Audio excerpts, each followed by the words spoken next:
여러분 안녕하십니까? 2020년 4.15 총선 선거 무효소송 재검표 과정에서 드러난 아주 충격적인 모습 중 하나가 마치 신권처럼 빳빳한 투표지가 대량 발견된 것입니다. 그러니까 투표지가 접은 흔적도 없고 정말로 손을 아주 타지 않은 새 돈 같은 투표지들이 재검표 과정에서 잇따라 드러난 것입니다. 이에 대해 선관위는 당초 시간이 지나면 다시 빳빳해지는 자동 형상 복원 기능을 사용한 투표지라는 말도 안 되는 주장을 하다가 그런 사실이 불가능하다는 것이 입증되기도 했습니다. 이와 관련해 4.15 총선 선거부정 의혹 진상규명에 적극적으로 나서고 있는 법조인 중 한 명인 권호영 변호사가 최근 자신의 SNS에 실제로 재검표 때의 모습과 4.15 총선 선거 무효소송 재검표 과정에서 드러난 투표지 모습들을 비교하는 사진과 영상을 잇따라 올리면서 이 같은 신권다발 투표지의 존재가 얼마나 심각한 문제인지를 계속 지적하고 있습니다. 권호영 변호사는 여러분들에게 몇 차례 말씀드린 바와 같이 검사 출신 변호사입니다. 경북 영주 출신으로 안동고등학교와 고려대학을 졸업했습니다. 원래 고등학교 졸업 후 의대를 갔다가 다시 법대로 옮겨온 경력을 갖고 있기도 합니다. 권 변호사는 먼저 관외 사전투표지 실제 개표장에서 개표가 이루어지는 장면을 보여주면서 다음과 같이 밝히고 있습니다. 이 관외 사전투표지 실제 개표장의 개표 장면을 보면 투표지가 접어져 있고 명백히 빳빳한 투표지가 아니라는 사실을 알 수 있습니다. 권 변호사는 다음과 같이 밝힙니다. 관외 사전투표지 실제 개표장에서 개표하는 장면입니다. 투표하는 국민은 성실하고 정직합니다. 그런데 4.15 총선에서 선관위가 보관하고 있는 투표지들은 접은 흔적과 자국이 없었습니다. 모두 새롭게 만들어져 보관되어 있었습니다. 권 변호사가 지금 보여준 이 투표지는 명백히 접은 흔적과 자국이 뚜렷합니다. 그런데 4.15 총선 선거 무효소송 재검표 과정에서 드러난 투표지들은 접은 흔적과 자국이 전혀 없는 투표지가 수도 없이 나왔습니다. 그러니까 말이 안 된다는 이야기입니다. 엄청난 대국민 사기극에 정치권이 침묵하는 것은 선거 사기와 결탁하여 무슨 변혁적인 일을 꾸미고 있는 것 외에 다른 이유를 짐작하기 어렵습니다. 국민들이 깨어 일어나서 주권을 지켜야 합니다. 이렇게 밝혔습니다.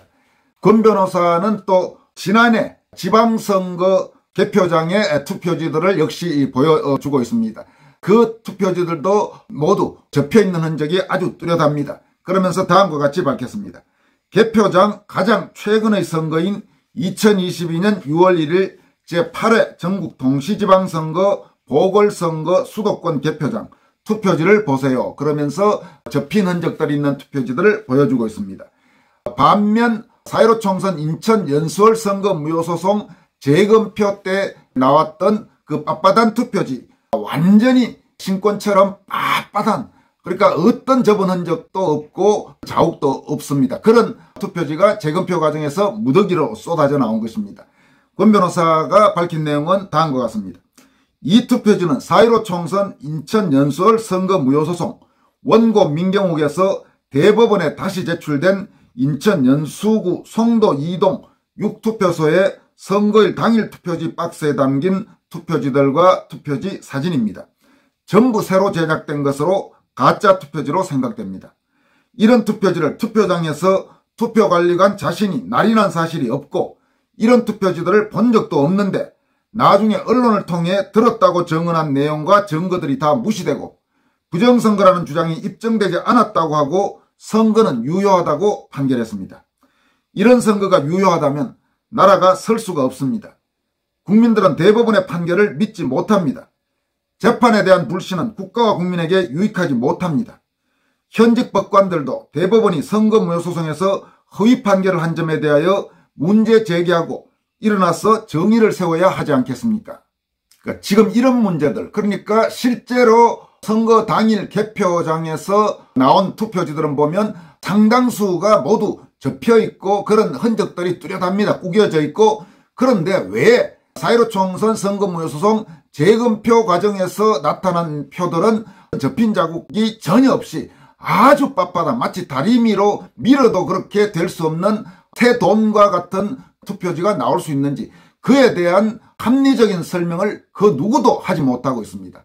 그러니까 이 4.15 총선 선거 부정 의혹과 관련해서 소위 음모론을 제기하는 사람들도 분명히 알아두기 바랍니다. 이 문제에 대해서 당신들이 합리적으로 설명할 수 없다면 당신들은 입을 다물고 있어야 되는 겁니다. 이 문제를 명백히 개표장에서는 접힌 흔적이 뚜렷한 투표지들이 대부분인데 어떻게 4.15 총선 재검표만 하면 신권다발 같은 투표지로 변모해서 나오는지 그 부분들을 선관위도 지금 제대로 설명하지 못하고 있고 대법원도 판결하면서 그 부분에 대해서 정확히 설명하지 못한 채 그냥 선관위 손을 들어줬단 말입니다. 이런 부분에 대한 합리적인 의혹에 대해서 합리적인 의심에 대해서 해결하지 못한다면 이 문제는 앞으로도 계속 제기할 수밖에 없는 것입니다. 왜냐하면 국민들의 상식적인 판단, 상식적인 법감정에 비춰 도저히 있을 수 없는 일이 눈앞에서 벌어졌기 때문입니다. 그런데 그런 부분들을 외면하고 무시하고 그건 별거 아니야. 그냥 단순한 선거관리의 부실이야. 그게 어떻게 그냥 단순히 선거관리 부실로 될 수 있느냐 말입니다. 명백히 개표 과정에서 나타난 투표지와 재검표 과정에서 나타난 투표지가 동일한 투표지라고 보기 어려운데 그걸 설명하지 못하고는 앞으로 이 문제가 그냥 넘어갈 수는 없는 일입니다. 권영 변호사는 또 재검표 과정에 또 다른 아주 빳빳한 투표지가 나오는 개표 장면을 보여주면서 다음과 같이 밝힙니다. 이 개표 장면을 보시면 4.15 총선 선거 무효소송에서 국가기관인 중앙선관위와 대법원이 국민을 속이고 있는 사실을 알 수 있습니다. 법원에서 검증한 투표지는 전체가 새로 만들어진 것이고 실제 투표와 개표를 거친 투표지가 아닙니다. 한눈에 확인되는 사실인데 굳이 감정에 맡기고 한 것은 부정선거를 덮기 위한 시나리오가 있었고 그에 따른 것으로 보입니다. 이렇게 주장했습니다. 그는 또 이렇게도 말합니다. 정확한 분석과 설명, 이런 부정선거의 증거가 수십 가지나 되고 전국 공통으로 나타나는데 4.15가 부정선거가 아니라고 하거나 침묵하는 자들에 대해서는 다시 보아야 하지 않을까요? 이렇게 밝혔습니다. 또 다음과 같은 이야기도 합니다.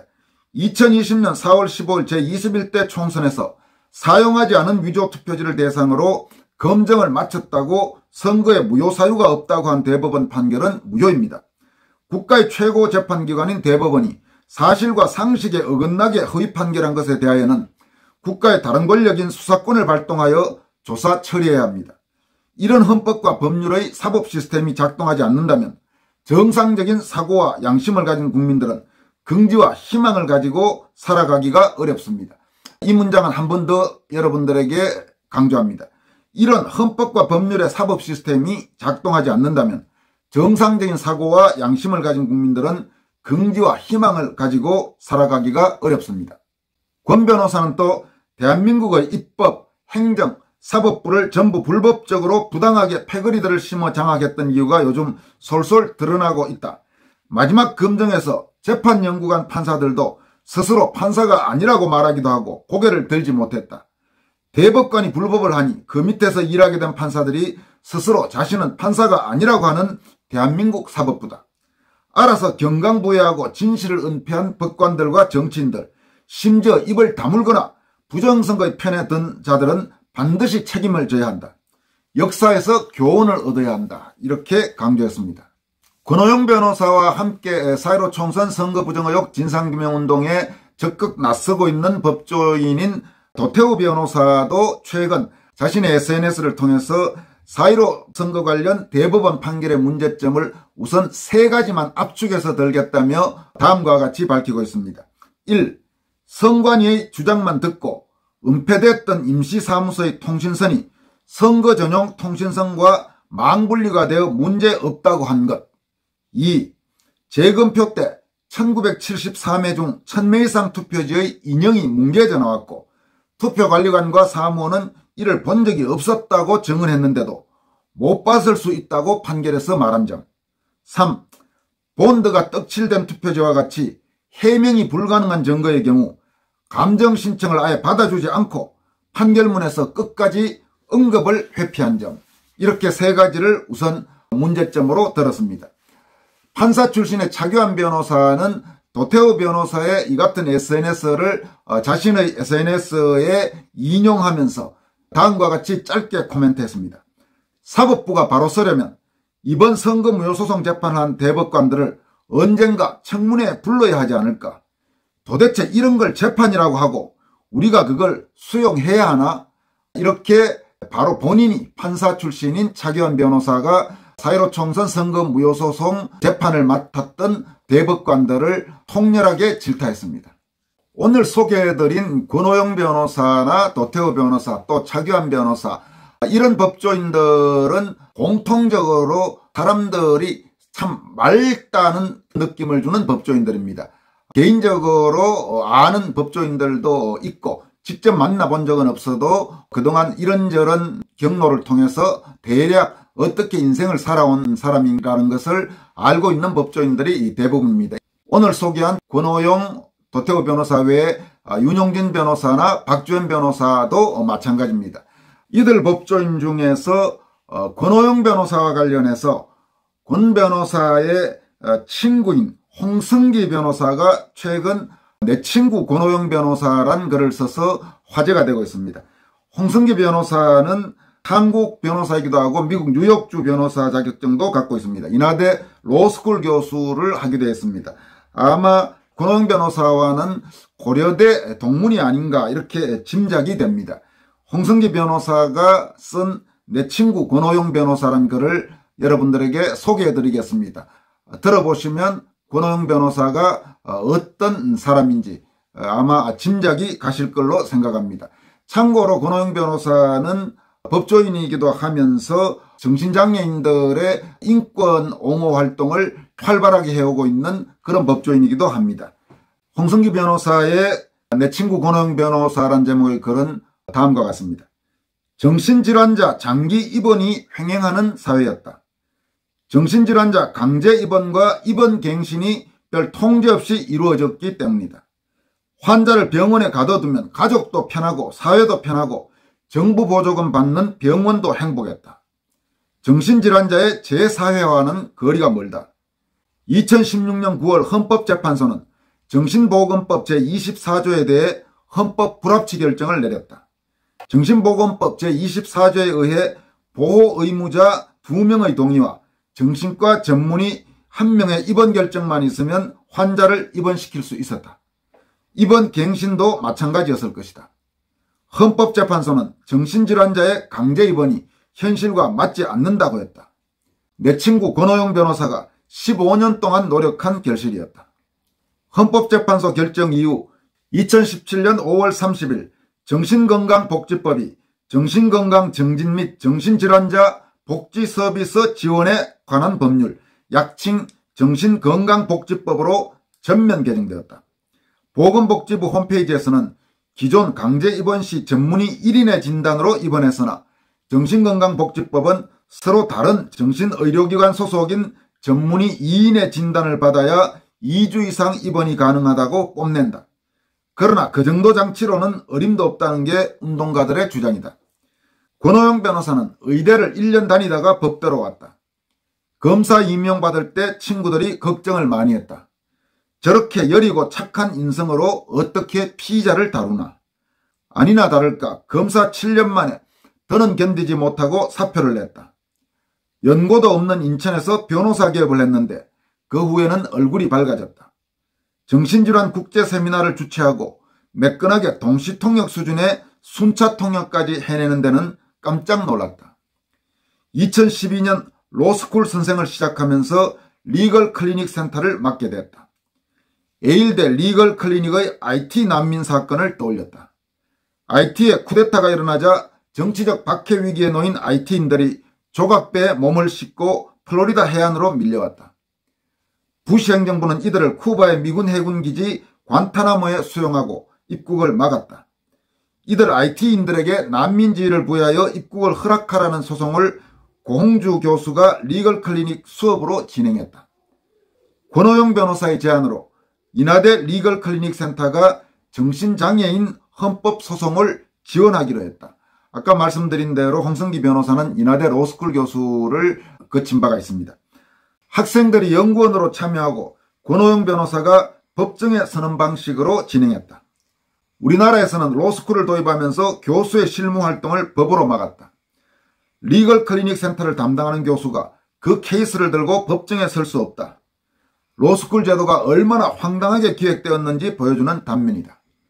법정에 설 수 없으니 정신장애인 지원 활동가를 학교에도 부르고 활동가 모임에도 나가고 헌법재판소 앞에서 마이크도 잡았다. 내 친구 권오영 변호사는 4.15 부정선거운동으로 바쁘다. 인천 지역구 민경욱 의원 부정선거 사건의 소송 대리인도 맡았다. 요즘도 끊임없이 페이스북에 부정선거 증거를 올린다. 처음부터 말렸다. 문제는 민주당 의원들이 아니라 결코 현역 국힘당 국회의원들의 벽을 넘을 수가 없다며 권오영 변호사는 재발을 막기 위해서라도 그만둘 수 없다고 한다. 내 친구 권오영 변호사, 선한 인물 권오영 변호사, 보고만 있기에는 참 마음이 불편하다. 지금까지 소개해드린 내용은 권오영 변호사의 친구인 홍성기 변호사가 쓴 내 친구 권오영 변호사라는 제목의 글입니다. 여러분 어떻습니까? 권오영 변호사가 어떤 인격, 어떤 심성의 법조인인지 짐작이 가시리라고 생각합니다. 현재 권오영 변호사는 한국정신장애연대 사무총장을 거쳐서 대표도 맡고 있습니다. 당연히 이런 활동이 돈을 벌거나 그런 활동은 아닐 겁니다. 권오영 변호사가 요즘 하고 있는 각종 활동들, 정신장애인들을 위한 지원활동, 또 4.15 총선 선거부정 의혹 진상규명운동, 모두 개인의 돈 벌기와는 거리가 먼, 아니 어쩌면 본인 돈을 더 많이 써야 하는 활동일 겁니다. 그런데도 열심히 하고 있습니다. 제가 권오영 변호사를 비롯해서 4.15 총선 선거부정 의혹 진상규명운동에 적극적으로 활동하고 있는 법조인들을 심성이 맑은 그 법조인이라고 말한 의미를 여러분도 짐작하시리라 생각합니다. 여기까지 하겠습니다. 고맙습니다.